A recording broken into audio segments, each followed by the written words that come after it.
नमस्कार, good morning. कैसे हैं आप लोग? अच्छे।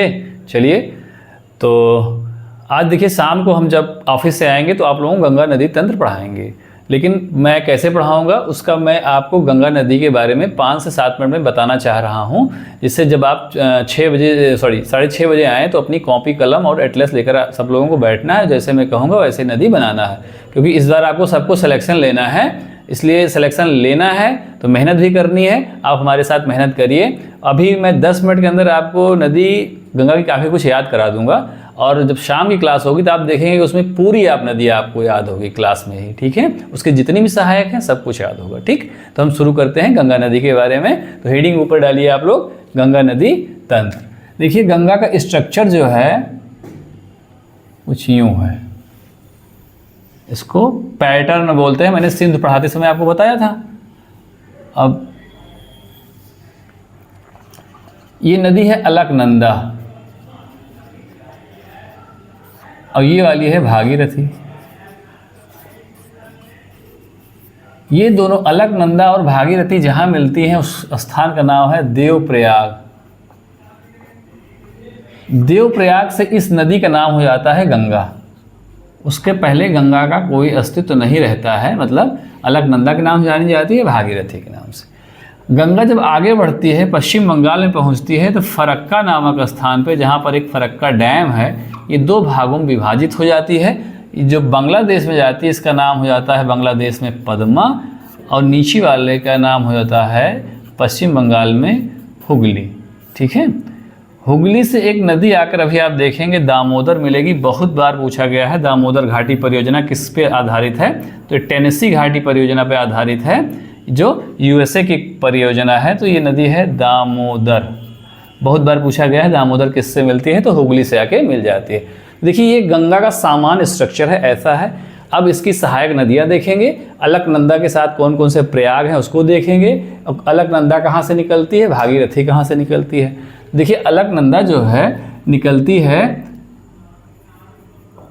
सतोपंथ हिमनद से। सतोपंथ हिमनद उत्तराखंड में है, बद्रीनाथ के पास, वहाँ से अलकनंदा निकलती है। इसके साथ जो है एक नदी जो आके मिलती है बाईं साइड से, उसका नाम है धौली गंगा। बनाते चलिएगा आप लोग भी, धौली गंगा। और जहाँ मिलती है उस स्थान का नाम रहेगा विष्णुप्रयाग। फिर दूसरी नदी है, एक तीसरी नदी है, और ये चौथी नदी है। तो ये दूसरी नदी जो नीचे है इसका नाम है नंदकी। नंदकी जहाँ आके मिलती है उस स्थान का नाम है नंदप्रयाग। नंदकी के नीचे पिंडर। पिंडर जहाँ आके अलकनंदा से मिलती है उसको कहते हैं कर्णप्रयाग। और ये है मंदाकिनी।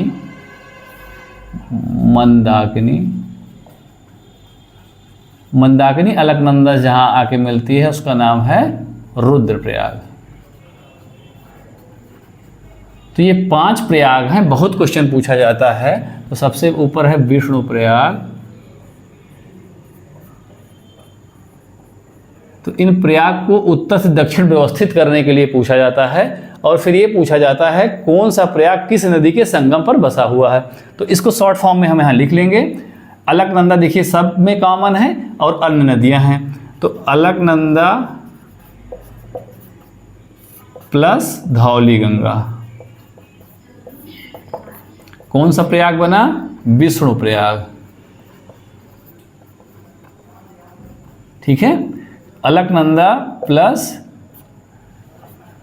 नंदकी। कौन सा प्रयाग हुआ? नंद प्रयाग। ठीक है, अलकनंदा प्लस पिंडर। कौन सा प्रयाग हुआ? कर्णप्रयाग। इसको आप लोग लिखते रहिए, शाम को हम डिटेल में पढ़ाएंगे। अलकनंदा प्लस मंदाकिनी। कौन सा प्रयाग हुआ? रुद्रप्रयाग। अगर इसको आप हाथ से बनाएंगे तो आंखें बंद करिए, एक बार सोचिए कि सबसे ऊपर कौन सा प्रयाग है, और देखते चले जाइएगा। हाथ से बनाएंगे तो याद भी हो जाएगा। ठीक है, शाम को मैं बेहतर तरीके से आपको पढ़ाऊंगा। और अलकनंदा प्लस भागीरथी, कौन सा प्रयाग हुआ? देवप्रयाग।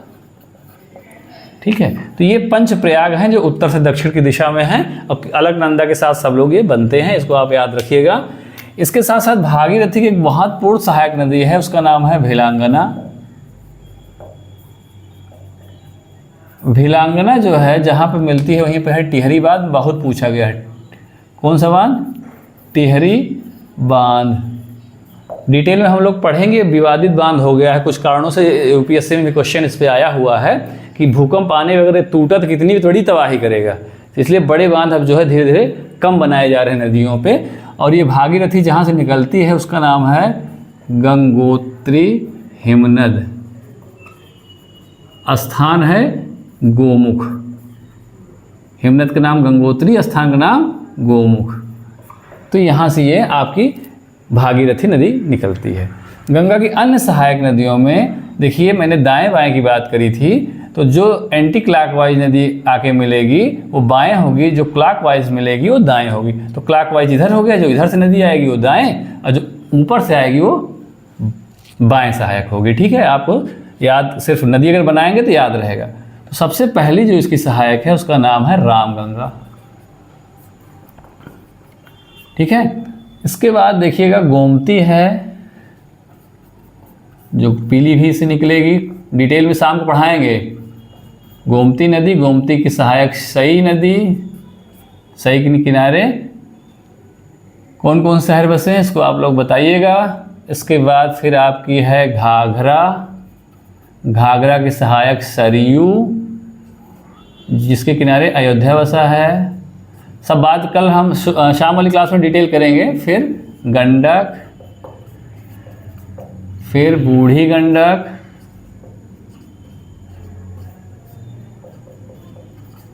कोसी, और लास्ट में नदी है महानंदा। ठीक है, ये नदियां पश्चिम से पूर्व या पूर्व से पश्चिम पूछी जाती हैं। इस बार यूपीएससी में पूछा भी गया था कि सबसे पश्चिम कौन सी है? रामगंगा, फिर गोमती, फिर घाघरा, गंडक, बूढ़ी गंडक, कोसी, महानंदा। अगर आप हाथ से बना रहे होंगे तो आपको आसानी से याद हो जाएगा, इसलिए मैं बार बार कह रहा हूँ कि नदी को सिर्फ देखिए नहीं, बनाइए आप। ठीक है, अब देखिए गंगा की जो सबसे महत्वपूर्ण सहायक है, सबसे बड़ी सहायक है यमुना। वो कहाँ से आती है इसको भी आप देख लीजिएगा। और ये यमुना जो है इसके ऊपर से निकलती है। पहले तो ध्यान दीजिएगा कि हाइट जो है अधिक ऊंचाई से निकलती है यमुना, यमुनोत्री हिमनद से।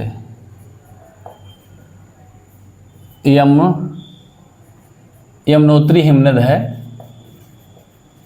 ठीक है, ये यमुना चली आई प्रयागराज में संगम हो जाता है। इसके बाद इस नदी का नाम गंगा है। अच्छा ये बताइए, एक प्रश्न ये उठता है आपके मन में कभी नहीं, इसका नाम यमुना क्यों नहीं पड़ा प्रयागराज के बाद, गंगा क्यों हो गया हैं? तो हम शाम की क्लास में इसको बताएंगे क्यों ऐसा हुआ, यमुना क्यों नहीं हुआ। यमुना भी तो हो सकता था, गंगा क्यों हो गया। ठीक है, तो यमुना की बहुत सारी सहायक हैं, चंबल, केन, बेतवा, ये सब हम यमुना जब पढ़ाएंगे तब बताएंगे। यमुना के बाद जो दूसरी सहायक है उसका नाम है कर्मनाशा, सोन और ये पुनपुन। ठीक है, अब ये आपका गंगा का स्ट्रक्चर है, नदियों का, इसके जो सहायक नदियां हैं उनका स्ट्रक्चर है। देखिए इस बार यूपीएससी में ऊपर वाले नदियां आ चुकी हैं, इस बार नीचे वाली आ सकती हैं। यमुना, कर्मनाशा, सोन, पुनपुन, इसको याद रखिएगा, पश्चिम से पूर्व, पूर्व से पश्चिम। ठीक है, तो शाम को हम लोग मिलेंगे, सारी नदियों को हम डिटेल करेंगे, जूम करके पढ़ेंगे। जैसे आप अपनी फोटो को जूम करके देखते हो ना बार बार, कितना किस एंगल से अच्छे लगे, क्या हुआ, वैसे इन नदियों को देखना शुरू करिए। ठीक है, जो आपको सिलेक्शन दिलाएंगी।